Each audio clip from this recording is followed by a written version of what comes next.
Vamos lá, meus irmãos, vamos nos deliciar na palavra, amém? Quantos estão animados para ouvir a palavra de Deus essa manhã?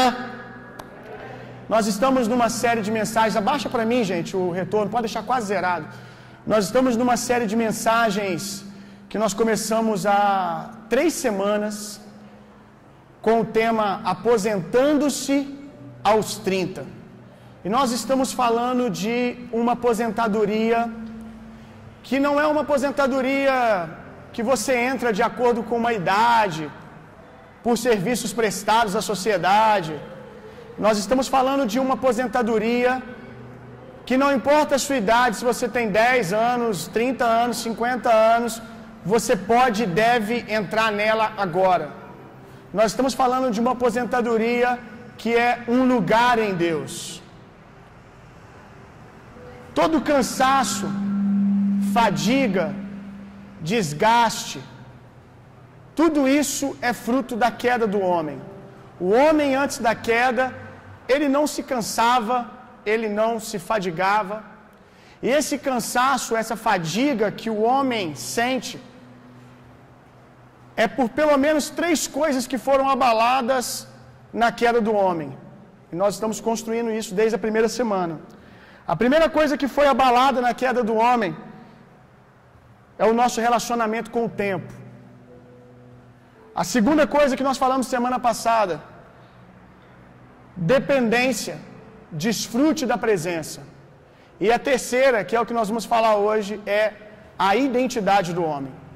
Se você pacifica esses 3 fundamentos, se você entende essas 3 chaves aqui, você vai começar a se desgastar menos, você vai começar a se cansar menos, e você vai descobrir o que é uma vida que para cada passo que você dá, existe graça para você. Cada direção que você entra, existe graça e favor para você desempenhar tudo aquilo que Deus te chamar para desempenhar. Amém? Abra sua Bíblia comigo lá em 1 Crônicas, no capítulo 4.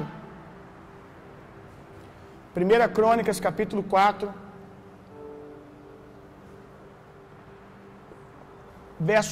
Apenas o verso 9 e o verso 10.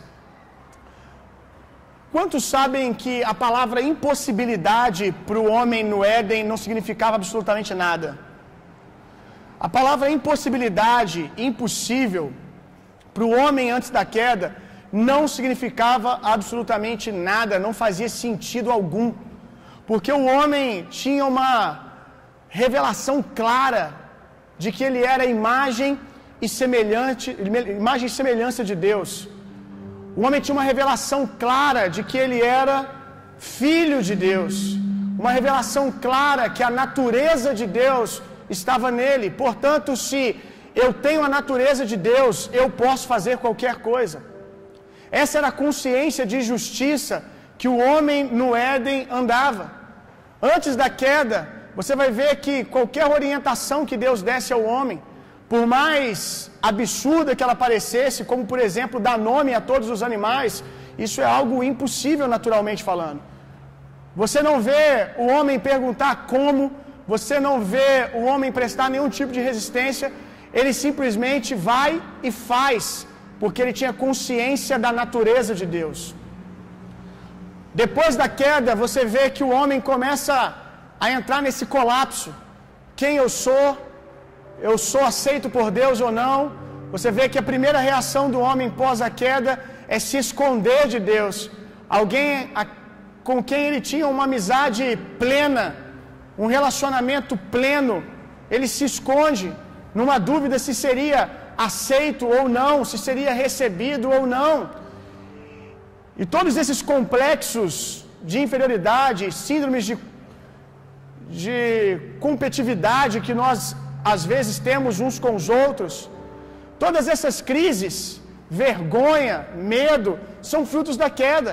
Quando a identidade é quebrada, a orfandade vem.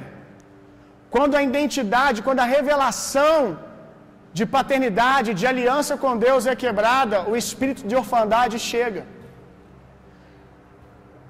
1 Crônicas, capítulo 4, verso 9 e 10. conta a história de um homem chamado Jabes.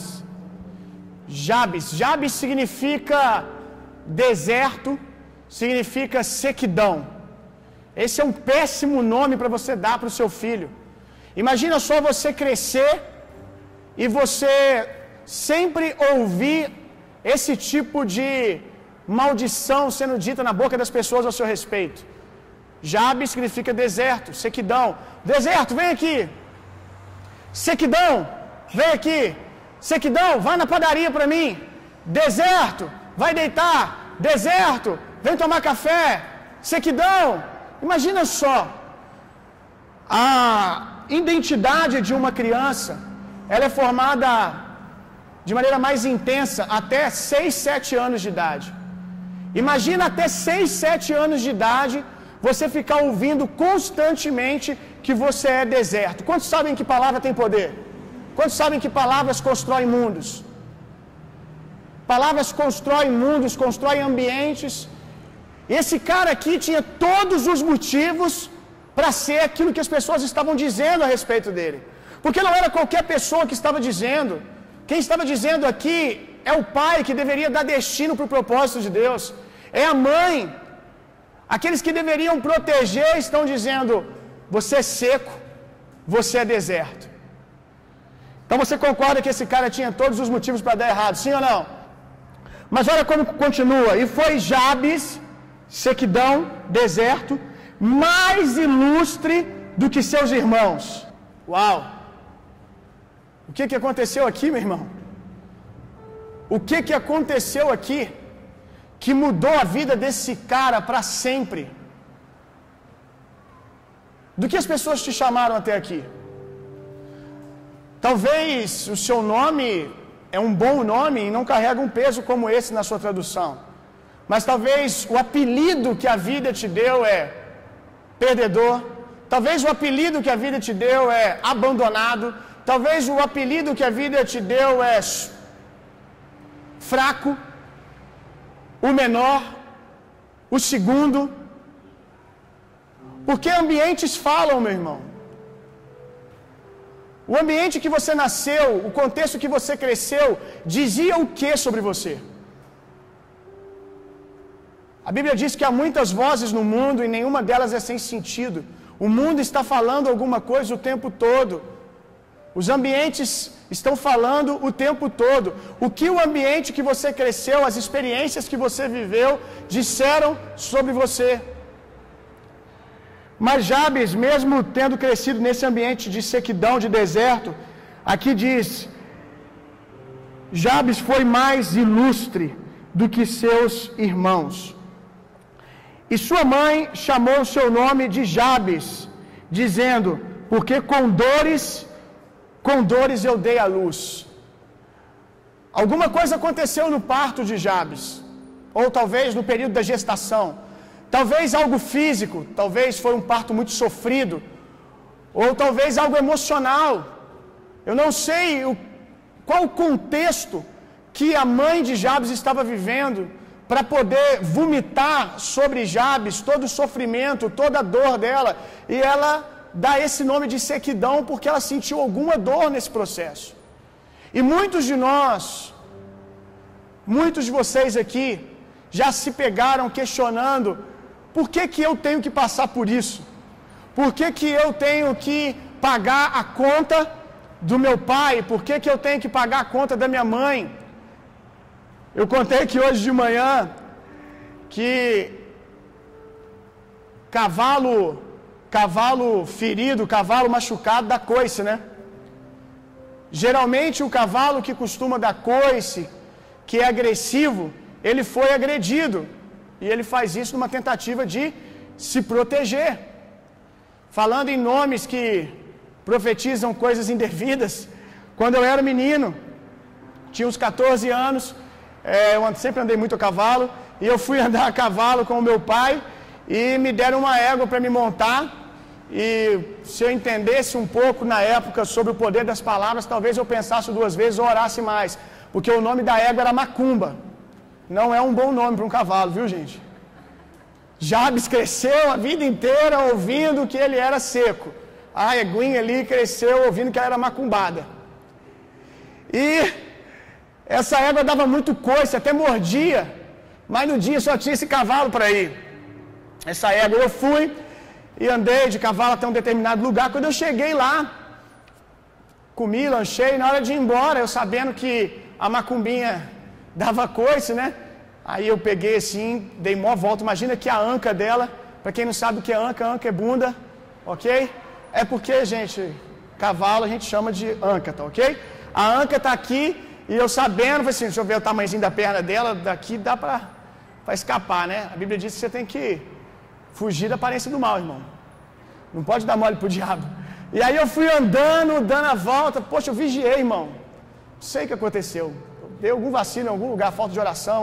Porque eu dei a volta, tudo bonitinho. Aí na hora que eu cheguei aqui, eu botei o pé no estribo. Eu não sei como, meu irmão. Eu não sei como, até hoje, fisicamente falando, aquilo eu acho que era impossível.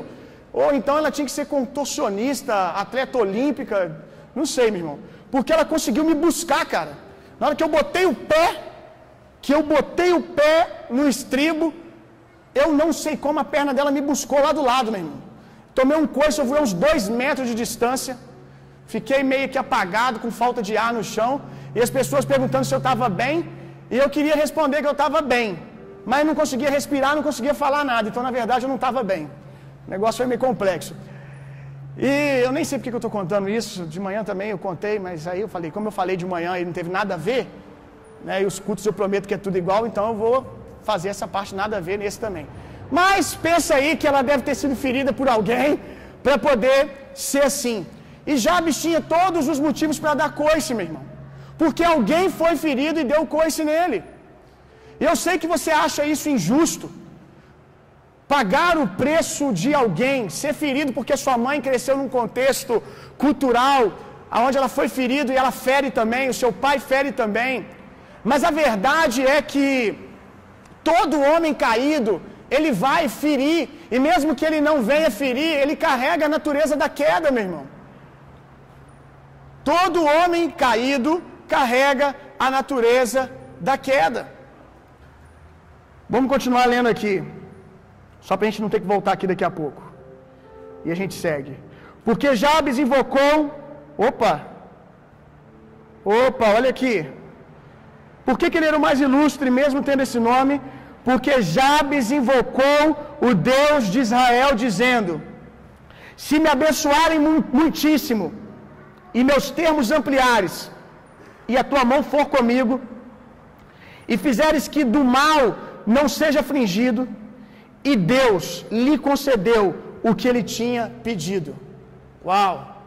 Ele só não se tornou o que a mãe dele era, o que a mãe dele, o que o ambiente da queda quis trazer sobre ele, pelo simples e poderoso fato de que ele decidiu invocar o nome do Senhor. Quanto é poderosa essa frase, meu irmão? Invocar o nome do Senhor. Porque ele fez menção do nome do Senhor. Ele olhou para aquilo e ele disse: isso não é a minha identidade. Eu não nasci para ser isso. Abra sua Bíblia comigo em Romanos capítulo 5, verso 17.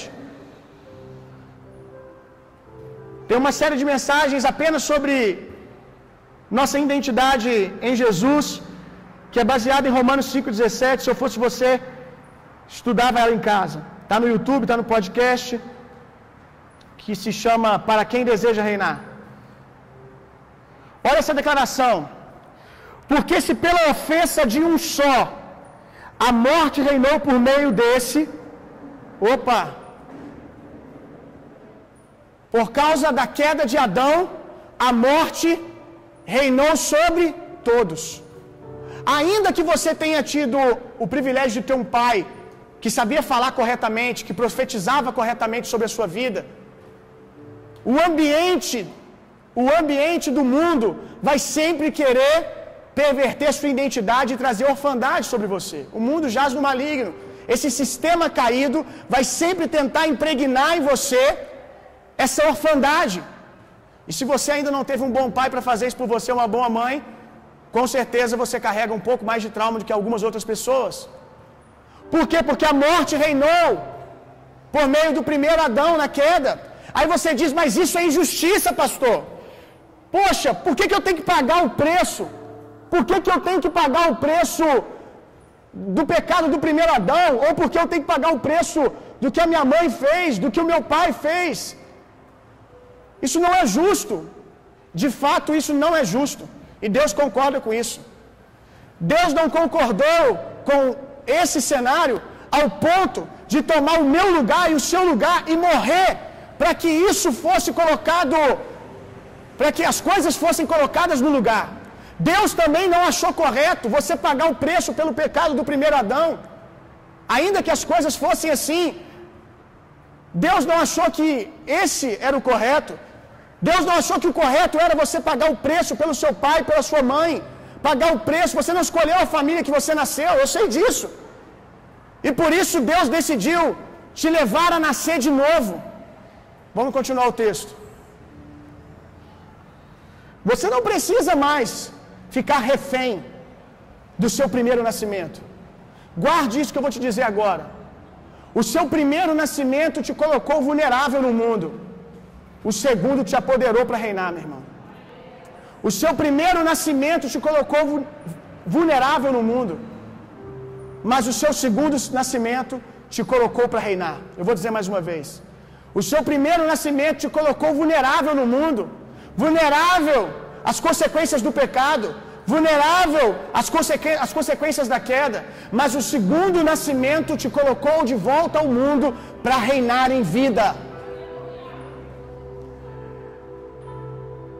Porque se pela ofensa de um só a morte reinou por meio desse, muito mais os que recebem a abundância da graça, o dom da justiça, reinarão em vida por um só, Jesus Cristo. Um dia Nicodemos perguntou a Jesus: como é que eu faço para viver isso que você está vivendo? Jesus disse a ele em João 3: necessário é nascer de novo.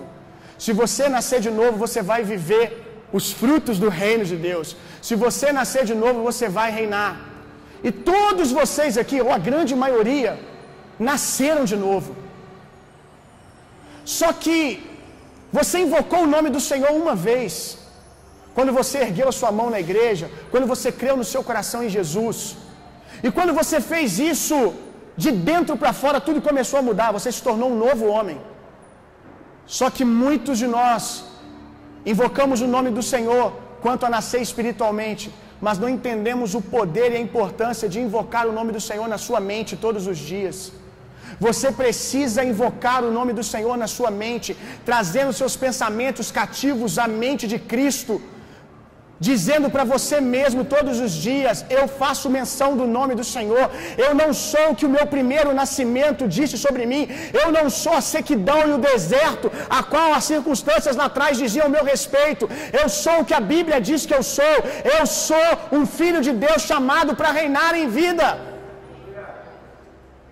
Eu nasci de novo. Ah, mas lá atrás aconteceu isso. Diga para você mesmo, invoque o nome do Senhor na sua mente. Traga os seus pensamentos cativos. Quando os seus pensamentos forem para longe da obra de Jesus, quando os seus pensamentos forem para longe do seu segundo nascimento e começar a flertar com aquilo que você era, diga para eles: você está preso. Dê voz de prisão. Você precisa falar com você mesmo às vezes. Eu já disse isso aqui. Quantos sabem que pessoas normais falam sozinhas? Meu irmão, se você não fala sozinho, você está com defeito. Você está indo na direção errada. Pessoas bem-sucedidas falam sozinhas, sabia disso? Se você andar comigo, você vai me pegar falando sozinho. Pessoas saudáveis falam sozinhas, meu irmão. De vez em quando você precisa virar para um pensamento seu que está fugindo da obra consumada de Jesus e dizer: parado aí, mão na parede, está preso. Você não vai me controlar. Você não vai me governar. Você não vai me dizer o que fazer. Você tem que dizer: está preso, porque o pensamento que você não aprisiona, aprisiona você. Não há outra escolha, irmão. Ou você se posiciona em autoridade, ou você se posiciona em escravidão. Não há um meio termo. O meio termo é você escravo achando que não é. Ou você se posiciona em autoridade, ou você está em escravidão. Então comece a dizer para alguns pensamentos: não, isso tem a ver com o nome que o meu pai me deu, que a minha mãe me deu, que aquele episódio na minha vida, eu não sei, cara, talvez o impacto que você teve foi realmente assombroso. Talvez a vida trouxe alguns pesos para você, que se você me contar, eu em íntima compaixão com você, eu vou chorar junto com você.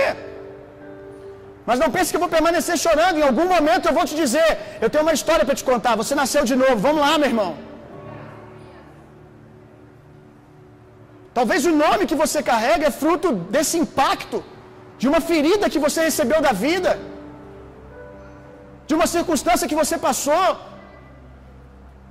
E talvez, naturalmente falando, você tem todos os motivos para ser seco. Você tem todos os motivos até que você nasça de novo. Porque quando você nasce de novo, assim como a natureza da queda te influenciou, assim como as maldições do seu pai, da sua mãe, a força da maldição na boca deles falando com você, te machucou, te forjou fora do propósito de Deus, perverteu a sua identidade. Quando você nasce de novo, você tem um novo DNA, meu irmão. Você tem uma nova natureza. Precisamos ter mais consciência da obra do segundo Adão. A obra do segundo Adão é superior que a obra do primeiro Adão. Muito mais aqueles que nasceram de novo reinarão em vida, meu irmão. Jesus te deu uma nova identidade. Isaías 53 desenha para nós um Jesus na cruz. E ali diz que não havia formosura alguma nele, que as pessoas até mesmo escondiam o rosto. Tamanho era o sofrimento estampado em Jesus. As pessoas não queriam olhar para ele porque era uma imagem assombrosa, açoitado pelos nossos pecados, meu irmão, açoitado pela selvageria dos soldados romanos, pela selvageria de um processo de crucificação. A imagem de Isaías 53 é um cordeiro abatido. Mas lá em Apocalipse capítulo 1, João também tem um encontro com Jesus. Mas quando nós vemos a narrativa de João, nós não vemos mais um Jesus açoitado, a qual nós queremos esconder o rosto, com medo de olhar, de tão desfigurado que está aquele rosto. Diz que João caiu em terra e teve dificuldade de olhar para ele, mas não porque ele era feio e assombroso, por causa de tamanha beleza. Isso é ressurreição, meu irmão. Isso é ressurreição.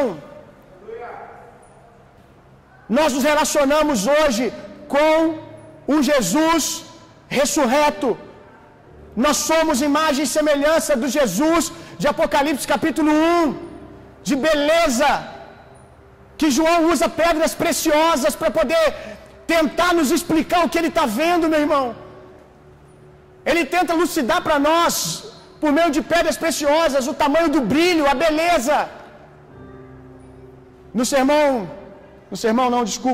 No Monte da Transfiguração, quando Jesus está ali no Monte da Transfiguração, nós estamos ali com alguns judeus que eram fissurados em Moisés, que eram fissurados em Elias. Mas quando Jesus é glorificado diante deles, quando glorificação, ressurreição vem sobre uma porção de ressurreição, vem sobre Jesus ali no monte, a Bíblia diz que eles se esquecem dos profetas, eles esquecem de Moisés, eles se esquecem de Elias, e eles querem construir um lugar de habitação para Jesus. Diz que só fica Jesus diante dele. Esse é o Jesus a qual nós estamos assentados juntamente com ele nas regiões celestiais, à destra de Deus, e temos a sua identidade, temos a sua natureza. João também vai dizer que assim como ele é, não assim como ele foi ali na cruz, porque nós já morremos, nós já passamos por isso com ele. A igreja atual precisa entender que a obra da cruz não é apenas sobre morrer, mas é sobre ressurreição. Nós morremos com ele, e a imagem que nós trazemos não é uma imagem de açoites, a imagem que nós trazemos é uma imagem de ressurreição. Quantos estão entendendo o que eu estou dizendo aqui? Essa é a natureza que nós carregamos agora, meu irmão. Essa é a nova natureza que nós temos. Você hoje pode reinar em vida, meu irmão, por meio dessa verdade. Eu quero te dizer pelo menos 3 coisas aqui bem rápido.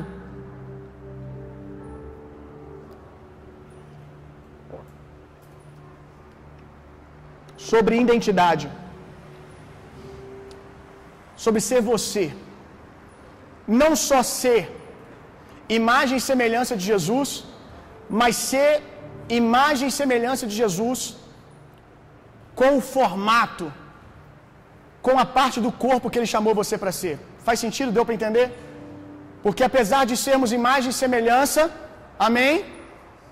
Cada um de nós revela uma nuance do seu rosto. Isso é lindo, uma parte do seu brilho. Amém? Vocês têm que parar de chegar aqui com fome, gente. Jesus está entendendo a fome natural de vocês de maneira espiritual. Aí vocês chegam aqui com fome. Eu estou doido que o pastor acaba de pregar e Jesus está entendendo que é fome espiritual e eu vou pregando, hein? Vocês têm que mudar isso. Lá no Velho Testamento, na aula da Jesus School, quem fez inscrição fez, quem não fez vai ter que esperar a próxima turma. Quando eu ensino sobre o sacerdócio da redenção, sobre o livro de Hebreus, quando nós olhamos para o sacerdote da velha aliança, o sumo sacerdote ele tinha uma estola sacerdotal no peito. Depois você joga no Google e você vai ver o que eu estou falando. É um peitoral com 12 pedras preciosas. Cada uma dessas pedras simbolizava uma tribo de Israel, eram 12. Nenhuma pedra era igual a outra. Nenhuma pedra era igual a outra. Eram 12 pedras diferentes, mas todas elas de enorme valor. Eram pedras diferentes que, se você fosse olhar, todas eram igualmente valiosas, mesmo sendo diferentes. Eram 12 pedras no peito do sacerdote, do sumo sacerdote, que simbolizava o povo. Todo sumo sacerdote é levantado de Deus para o povo. E esse sumo sacerdote, quando ele entrava no Santo dos Santos, uma vez ao ano, no lugar da presença, quando a glória de Deus se manifestava lá, sabe o que acontecia? Se alguém aqui já teve a oportunidade de ir numa joalheria comprar pedras preciosas, diga eu quero. Se você não quer, sua esposa quer, irmão. Então, aceite por ela, amém? Receba por ela. Se você vai comprar uma pedra, numa joalheria ou alguma coisa de valor nesse sentido, você vai ver que as pedras preciosas, elas são colocadas debaixo de uma luz, de um pano neutro, geralmente preto, vermelho, e ali elas são colocadas e elas têm luz sobre ela. Para que tem luz sobre a pedra preciosa? Para exaltar a sua beleza. Quando o brilho bate, ela transmite. Então o sumo sacerdote ele entrava com essas 12 pedras, e quando a glória de Deus se manifestava, aquelas pedras que eram lindas ficavam mais lindas ainda, ficavam mais bonitas ainda, porque quando o brilho da glória batia e o sacerdote carrega o povo junto ao peito, tipificando Jesus que nos carrega à destra de Deus, amém? Junto ao seu coração, o nosso nome está escrito no coração dele, tamanha a nossa importância. E quando a glória de Deus bate no peito do sacerdote, as pedras começam a brilhar. Isso é identidade, meu irmão. Quando você encontra a presença, quando você encontra a glória de Deus começa a bater em você e começa a exaltar a beleza daquilo que Deus projetou você para ser. Agora essa beleza ela só pode aparecer se você for lavado pelo sangue. Só o sangue pode levar você ao novo nascimento. Só o sangue pode tirar todas as impurezas dessas pedras preciosas. E é isso que o diabo quer fazer constantemente, gente. O diabo quer deturpar a nossa imagem. Ele quer trazer sobre nós uma natureza de queda, de pecado. Porque eu não sei você, às vezes eu vejo pessoas lindas na rua e como elas estão destruídas pela obra do diabo. Eu não sei se você já teve a oportunidade de ver alguém que hoje está destruído pelas drogas, ter visto essa pessoa antes, ou pegar uma foto nas mãos, e você fala, meu Deus, não pode ser a mesma pessoa.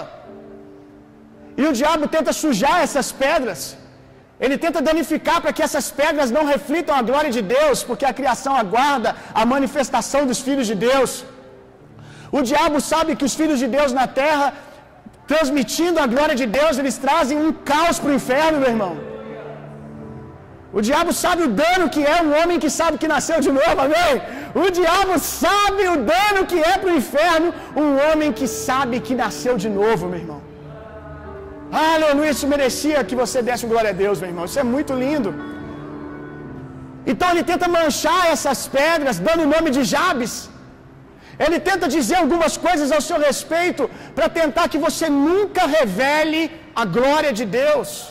Mas a glória de Deus, através do seu brilho único, que cada tribo tinha um papel único para desempenhar no meio do povo. Qual é o seu papel, meu irmão? Se você tentar ser Benjamim, se você tentar ser Judá, você não vai poder ser a tribo que você, Efraim talvez, a tribo que você nasceu para ser. Quem é você, meu irmão? Quem Deus fez você para ser? Subindo aos céus, ele compartilhou dons aos homens. Como nós falamos aqui semana passada, ele nos predestinou nele, nos separou nele, para executarmos boas obras antes da fundação do mundo. Todos vocês aqui nasceram para fazer algo. Existe uma resposta para o mundo dentro de você. Agora, o mundo só vai te receber e te celebrar se você for você. Se você for outra pessoa, eles já conhecem isso, é mais do mesmo. Você nasceu para ser você. E aí ele deu missões, subindo aos céus ele se repartiu. Isso fala de corpo. Ele subiu e depois se repartiu. Cada um de nós carrega um pedaço do corpo. Agora, João diz: todos vós tendes a unção. Unção é apoderamento, poder para algo. Jesus, quando recebeu o poder do Espírito Santo, aliás, quando ele começa a falar do poder que ele havia recebido no batismo, né? Antes de entrar no deserto, aliás, deixa eu me achar aqui, isso, saindo do deserto. Lucas 4, talvez, não me lembro exatamente. Mas quando Jesus sai do deserto, na primeira pregação dele, ele tinha acabado de ser cheio do Espírito Santo no batismo, ele vai ao deserto, passa 40 dias, quando ele sai, ele pega o livro da lei, e ele vai ler, e ele diz: o Espírito do Senhor está sobre mim para, isso é unção. Unção não é entretenimento. O chu é muito bom, amém? Ah, eu gosto, irmão. Eu sou que nem o apóstolo Paulo. O apóstolo Paulo, ele olha para a igreja e diz assim: vocês precisam corrigir algumas coisas sobre oração em línguas, há uma bagunça no meio de vocês, mas eu oro mais em línguas do que todos vocês. Eu sou mais chapado que todos vocês. Eu não estou aqui para apagar o fogo. Eu estou aqui para canalizar o poder, para dar propósito. O Espírito do Senhor está sobre mim para. Quando o Espírito Santo vem, nós sentimos muitas coisas, temos muita experiência. Eu posso te contar algumas que fica para o outro dia, mas escandalizaria você. Eu já vi coisas, meu irmão, que eu não posso contar em qualquer roda. Mas o propósito do Espírito é para desempenhar algo. Aí Jesus diz: para declarar o ano aceitável do Senhor, para tirar aqueles que estão de luto, para pregar o Evangelho aos pobres. O Espírito do Senhor está sobre você para algo, meu irmão.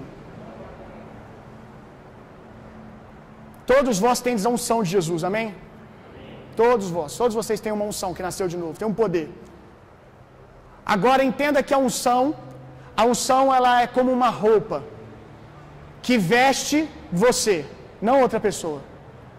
Quanto mais você fluir na sua identidade, mais a unção vai vestir você, mais a unção vai achar você. Toda vez que você insistir ser outra pessoa, você vai viver só uma porção da sua unção. A unção é uma vestimenta de autoridade, e entenda que não é uma roupa que você compra na Renner. E eu não estou falando mal da Renner porque eu sou cliente fiel. Aliás, gente, eu acho que eu falo, né, que a Renner é a loja dos crentes, né? Por que isso, gente? Será que o dono é crente, a gente não sabe? Não sei. Será que é o preço? Não sei. Patrocinando nós aí. Aleluia. Não é roupa da Renner. Por quê? Porque a roupa da Renner, o M que está lá, ele veste todo mundo que é M. O M que está lá, ele veste todo mundo que é M. Mas a unção é como uma vestimenta personalizada. É como você ir lá na loja lá do Calabria, que é um estilista, e falar assim: eu quero comprar uma peça, mas eu quero uma peça feita sob medida. Aí você sabia que ele pode fazer uma peça para você que tem cara de M, mas quando é colocada sobre alguém que é M igual a você, não veste bem, porque você pode ter um ombro um pouco mais largo, porque você pode ser M, mas o seu braço é um pouco mais largo, um pouco menor. Então a peça feita sob medida, ela tem as suas medidas exatas, e a unção é isso, meu irmão. A unção foi separada para vestir você.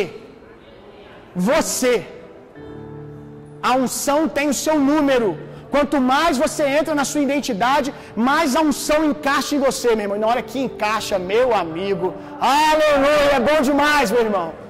Fica tudo mais leve, fica tudo mais fácil. Um dia um homem chamado Davi, quantos conhecem aqui a história de Davi? Davi, ele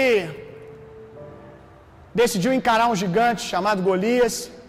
E quando ele foi até o rei Saul, ele disse: cara, eu vou derrubar esse gigante.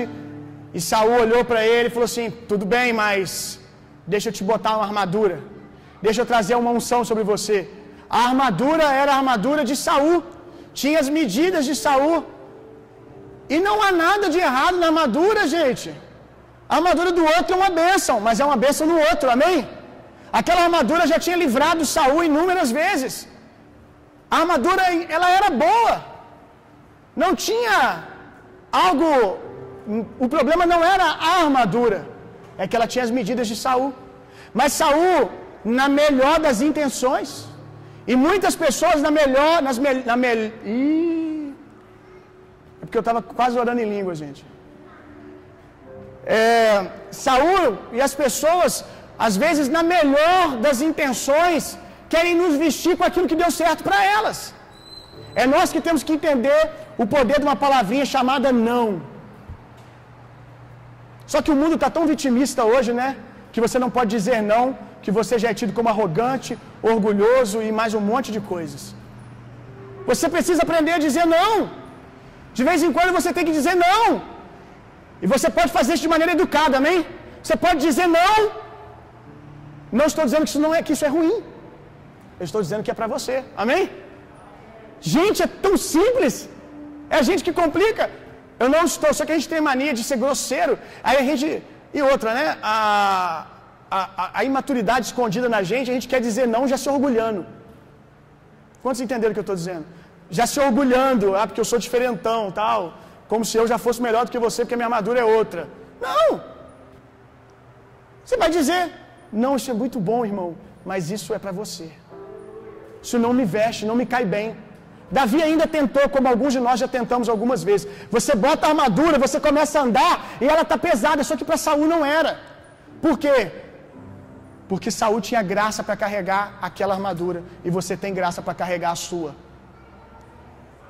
Tem coisas, inclusive, que são mais pesadas para o outro, que você vai fazer e não vai sentir peso nenhum. Por quê? Porque você tem graça, porque você tem unção, porque você tem apoderamento para isso. Agora, Davi, ele bota a armadura e depois ele tira. Eu imagino que quando ele tirou, deu um pouco de desconforto. Como assim, pastor? Desconforto, ele tirou, ficou leve. Imagina só, você está com algo pesado sobre você, forte, que traz uma ideia de proteção, e de repente você tira. Ele não conhecia aquela armadura. Antes ele estava virgem, sabe? Quanto a essa coisa de armadura, isso não era nada importante para ele. Mas de repente alguém traz isso sobre ele, e aquilo por alguns minutos deve ter tido uma importância. Quando ele viu que não podia andar, quem sabe, só quem sabe, ele pensou assim: eu acho que o mais normal é pessoas terem armadura, e eu não tenho. Às vezes, quando você decide viver a sua identidade, primeiro piora para depois melhorar.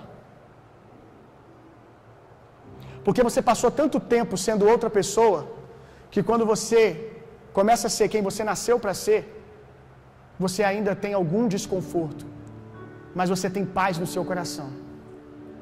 Desconforto com quem está à sua volta, porque elas estão esperando uma coisa que você também tem uma certa parcela de culpa, né? Você viciou elas nisso, e agora você precisa de tempo, então piora para depois melhorar. Faz parte do processo. Mas aí quando Davi começou a andar na direção de Golias, tudo fez sentido. Eu preciso ser rápido. Eu nasci para fazer desse jeito. Os meus irmãos nasceram para carregar a espada, e ótimo. Carregar a espada é bom. Não tem problema você carregar a espada. Só que esse é o propósito dos meus irmãos. Eu nasci para trabalhar com uma funda. A minha parada é outra. Ponto. É isso. Guarda isso que eu estou te falando, meu irmão. Guarda o que eu vou te falar agora.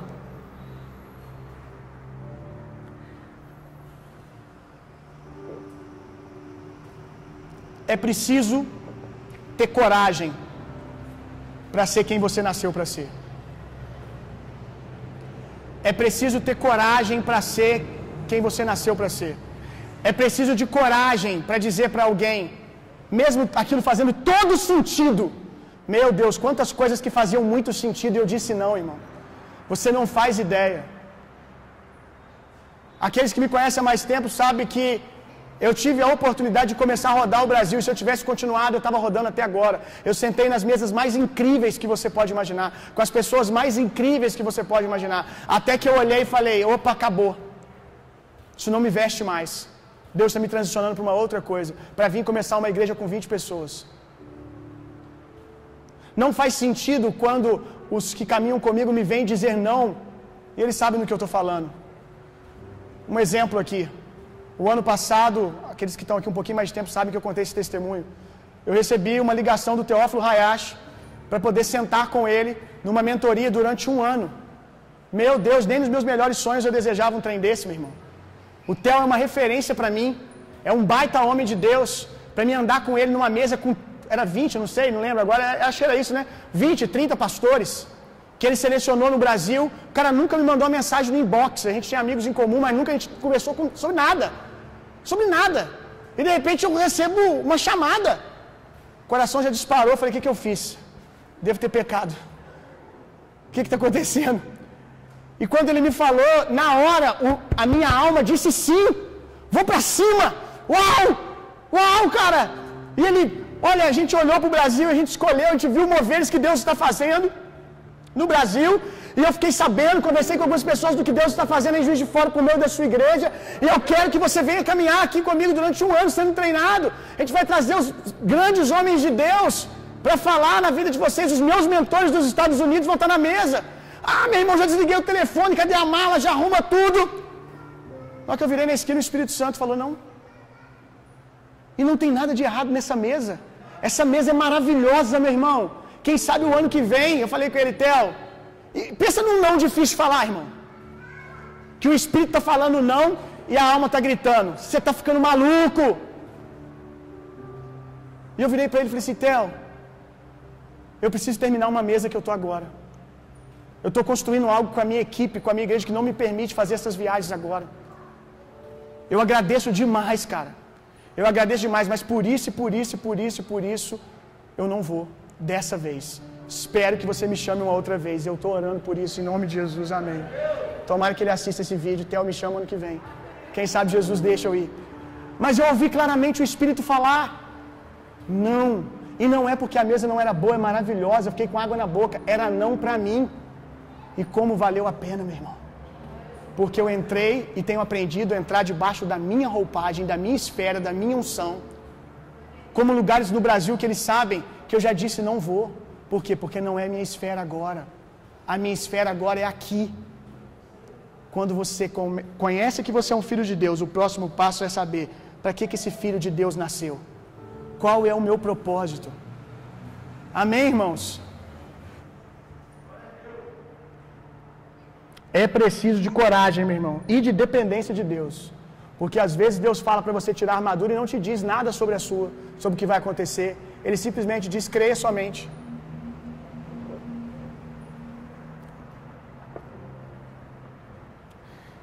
E às vezes, a gente tem uma facilidade de ver armadura em todo mundo, menos na gente, né? a gente vê armadura em todo mundo, menos na gente. Parece que todo mundo tem uma armadura bonita, tem um propósito, tem uma unção, menos a gente. Talvez aquele dia Davi não viu, só viu depois, que ele já tinha uma armadura. E você só vai aceitar os pratos de lentilhas, você só vai aceitar as armaduras de Saul se você não souber da sua, irmão. Talvez você não veja, mas eu quero dizer para você, as pessoas veem que você tem uma unção. As pessoas veem que você tem uma armadura. Ou é mentira que sempre alguém vira para você e fala que você é uma bênção? Sempre tem alguém, se não tem, tem eu aqui agora. Eu estou vendo uma armadura em vocês. Eu estou vendo uma unção em vocês. Eu estou vendo um chamado em vocês. Mas a gente tem a tendência a só ver a armadura no outro. E talvez você nunca consiga ver de olhos nus a sua. Por isso que eu digo que é dependência. Então apenas aprenda a crer, amém? Apenas aprenda a crer, que é o que você precisa. Dependa de Deus. Você olha para você, Davi, parece que você está nu, mas você não está. Salmos 8 diz: com glória e honra o Senhor os vestiu. Quando nós nascemos de novo, nós somos apoderados. Deus nos vestiu de uma nova natureza poderosa e incorruptível. Ainda que você não veja, você está vestido de vestes reais, como um filho e uma filha de Deus. Como usufruir disso se eu não vejo? Creia somente. Aleluia. Primeiro, então, foi: seja você. Segundo, viva intensamente e não peça desculpa por isso. Se liberta aí, vamos dar esse grito de libertação. Diga comigo: eu vou viver intensamente e não vou pedir desculpa por isso. Irmãos, é fato que o viver intensamente, a gente precisa falar que tem gente que é devagar ou que tem uma predisposição a querer achar oportunidades para pecar. Lá na igreja primitiva já tinha. Quando eu falo de viver intensamente aqui, eu estou falando de viver intensamente dentro daquilo que nós acreditamos que é liberdade. O que é liberdade? Liberdade é poder responder a Deus e dizer sim para Deus. Liberdade é poder fazer a vontade de Deus.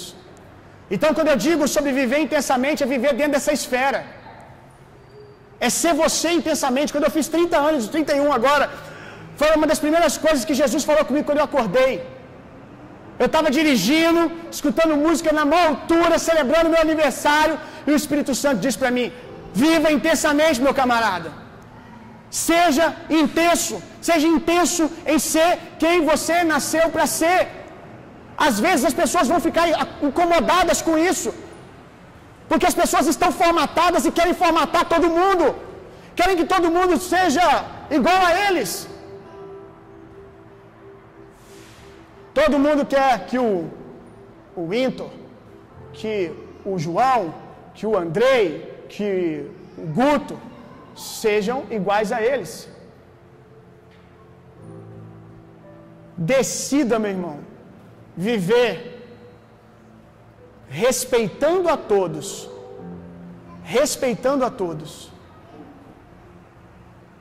e agradando sempre ao Pai. Decida viver uma vida de respeito a todos.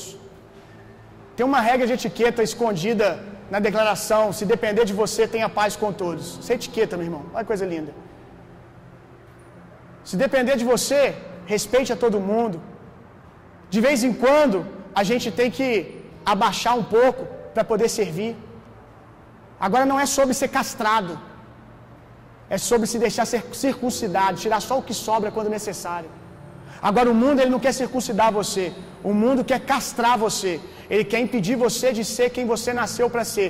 Mas se você é castrado, você não gera filhos, você não multiplica, você não cumpre o seu propósito. O mundo quer castrar eu e você o tempo todo, quer que a gente seja igualzinho a eles. De vez em quando, como eu disse, numa posição de serviço, a gente vai baixar a bola. Mas é só ali enquanto a gente está servindo.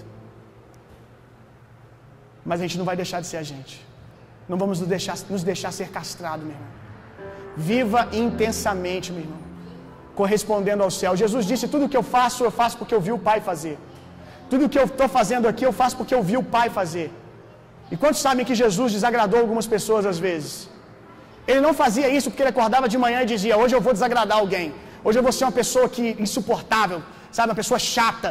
uma pessoa inconveniente. Não, ele não acordava de manhã desejando isso. Ele acordava de manhã desejando fazer o que ele nasceu para fazer e agradar ao Pai. Só que algumas vezes, somente de chamar Deus de Pai, algumas pessoas já ficavam incomodadas. Se depender dele, eu não provoquei isso, mas eu também não vou deixar de ser quem eu nasci para ser. Posso ouvir um amém, irmãos? Por fim, você nasceu para ser um protagonista, não para ser um vitimista. Falta de identidade bem definida vai te fazer um vitimista. E vitimismo e protagonismo não podem estar na mesma frase, tendo sentido. Você só pode ser um protagonista, você só pode cumprir Romanos 5,17, reinar em vida, se você decidir esquecer o velho Jabes, o que as pessoas disseram, e assumir o novo nascimento. Eu sei que coisas duras aconteceram com você, eu respeito isso, mas eu preciso dizer, um fato maior do que esse aconteceu há mais de 2000 anos atrás. E você precisa ficar com esse, meu irmão. Você precisa decidir ficar com esse. Nós precisamos de homens de Deus que não são só de Deus quando estão no chu na igreja, que são de Deus, inclusive quando eles erram, eles não se vitimizam, eles se expõem para reconstruir aquilo que destruíram. Como nós precisamos disso, meu irmão? De homens que têm uma postura de hombridade diferente daquela que Adão teve. Adão, quando o Senhor pergunta, Adão, o que aconteceu, cara? Aí o Senhor pergunta a ele, o que aconteceu? Adão diz, foi a mulher que tu me deste. E a mulher diz, foi a serpente. A serpente olhou para o lado e não achou ninguém. Porque se ela tivesse achado, ela tinha botado a culpa também. Por quê? Porque vitimismo se torna cultura. Você vai passando isso para frente. E se você não se resolver hoje, mãe de Jabes, pai de Jabes, se você não se resolver hoje, você vai criar isso na vida do seu filho. Se você não resolver a sua postura hoje, se você não decidir invocar o nome do Senhor e viver a sua cura hoje, sem querer também, você vai fazer o mesmo com os seus filhos. Sem querer, você vai passar isso para frente. Você precisa, diante de um erro que você cometeu, agir como Davi. Eu amo Davi. Natan aponta o dedo na cara dele e diz, você pecou. Ele diz, pequei. O que eu faço para corrigir? Qual que é a consequência? Isso é protagonismo, meu irmão. Tem gente que é protagonista até aqui. Chega aqui, foi por causa de fulano, foi por causa de ciclano, foi por causa disso, por causa daquilo. O que você ganha com isso? Tempo para continuar sendo quem você está sendo. Só isso. Assuma uma postura protagonista. Não se vitimize. Se exponha como Davi e diga, quais são as consequências? Mas eu vou consertar as coisas porque eu sou um homem de Deus, eu sou um rei, e rei não transfere tarefas, rei assume. Isso também é sobre chamar para reinar. Se você feriu a sua casa, a sua esposa, o seu esposo, seja um homem de Deus agora, olhe nos olhos da sua esposa e diga, eu irei corrigir isso. Foi um menino que errou com você, foi um moleque que errou com você, eu fui um moleque quando eu fiz isso, mas agora tem um homem aqui que vai arcar com as consequências do moleque, e eu vou reconstruir o caminho, porque eu sou um homem, eu não sou uma criança. Eu assumo o que eu faço. E quando você assume, você encontra graça, porque era isso que Adão ia encontrar se ele tivesse dito, pequei contra o Senhor. Porque você só pode pedir por um Salvador quando você descobre que você está perdido. Você só vai viver graça quando você descobre que você precisa de um Salvador. Então essa declaração, eu pequei. Agora tem vitimismo até aqui, porque alguns falam, eu pequei e continua. Eu pequei. E Jesus está dizendo, vamos lá, meu irmão. A graça está sobre você, para você reconstruir, precisa ser reconstruído. Vamos lá, eu sou pobrezinho. E quer continuar assim. Quer continuar assim, para que continue com a desculpa de não reconstruir o relacionamento com a esposa, com o esposo. Tem vitimismo até nisso, meu irmão. Então você precisa dizer, Senhor, eu pequei, agora eu preciso da sua graça, eu preciso da sua graça, do seu apoderamento, para que eu levante aqui e encare essa situação nos olhos. Quando eu estava construindo isso aqui para trazer para vocês no Senhor, me veio a imagem como que alguém diante de um boi selvagem, um boi bravo, e esse boi estava ali, ele foi provocado, e ele estava ali, passando a pata no chão, querendo ir para cima da pessoa.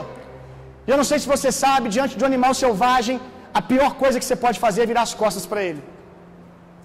A pior coisa que você pode fazer é virar as costas e sair. Se você quer ter algum tempo, você precisa olhar nos olhos e sair de frente. Eu não sei para quem vai fazer sentido isso, vai fazer para todos vão entender.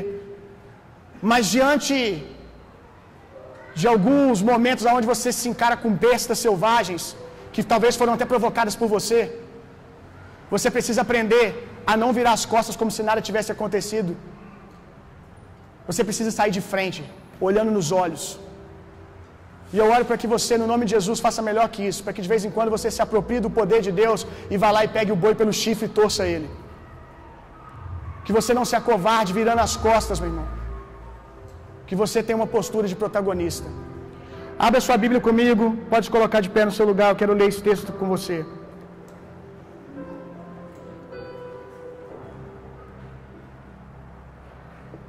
Gênesis 4:26. Também a Sete nasceu um filho, a quem deu o nome de Enós. Preste atenção nisso aqui, porque como você não está lendo, eu preciso que você me ouça com atenção. Também a Sete nasceu um filho, a quem deu o nome de Enos, ou Enós. Nessa época, começou-se a invocar o nome do Senhor. Eu acho isso aqui incrível. Por que começou a invocar o nome do Senhor? Porque um jovem chamado Enos nasceu. E ele decidiu não proliferar, não espalhar a cultura que ele havia recebido da sua casa. Eles haviam esquecido de invocar o nome do Senhor. Eles haviam esquecido do Senhor. Mas esse cara, esse homem, nasceu e disse: eu serei aquele que invocará o nome do Senhor. E tudo começou a ser transformado, porque um homem entendeu o que é avivamento. Avivamento, meu irmão, é simples. É um homem e uma mulher que decidem invocar o nome do Senhor. É simples, porque qualquer coisa além disso não é avivamento, é entretenimento. É alguém chamando o olhar das pessoas para si. Porque avivamento é invocar o nome do Senhor. Avivamento é o Senhor encontrando uma plataforma na terra para manifestar a sua glória. Um púlpito para pregar, que é um homem de joelhos rendido. Isso é avivamento, um homem que invoca o nome do Senhor. Avivalistas não são homens perfeitos, irmão. Se você for estudar história, John Wesley impactou a Inglaterra. E eu poderia passar algum tempo te contando aqui erros que ele cometeu como pai de família. Mas ele invocava o nome do Senhor. Ele amava o Senhor. E é isso que nós precisamos, de homens que decidam continuar invocando o nome do Senhor.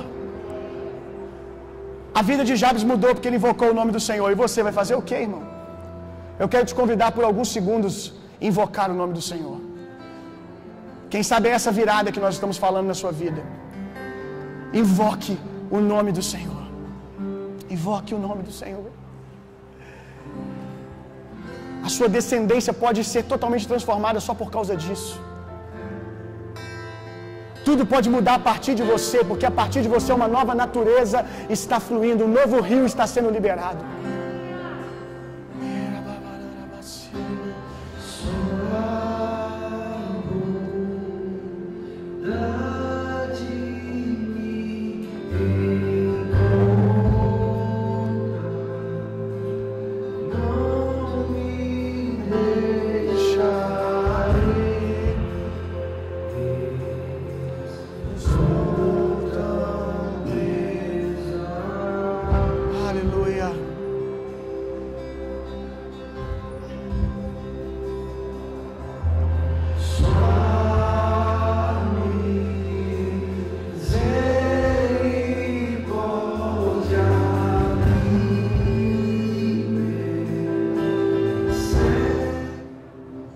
Quando no primeiro culto eu estava orando, como eu estava aqui agora com vocês, me veio assim a imagem do mapa mundi. E no mapa, os continentes separados. E quando você estuda geografia, você sabe que os continentes nem sempre foram daquele jeito, tão separados. Impactos aconteceram, terremotos, situações na história da Terra, que fez com que as placas se deslocassem, que fez com que os continentes se separassem e são o que são hoje. Um evento fez isso, meu irmão. Então eu quero que você entenda que o invocar do nome do Senhor é um evento tão, na verdade, mais poderoso que isso, que pode separar as coisas que precisam ser separadas, que pode juntar as coisas que precisam ser juntadas. Quando você invoca o nome do Senhor, quando nós orávamos mais cedo aqui sobre invocar o nome do Senhor, eu via que como que um terremoto acontecendo e placas tectônicas sendo separadas, e eu creio que Deus está liberando isso espiritualmente na sua vida, meu irmão, separando o que precisa ser separado e juntando aquilo que precisa ser juntado. Em o nome de Jesus, Espírito Santo de Deus, coloca tudo no lugar. Nós fazemos menção do teu nome, em o nome de Jesus. Amém.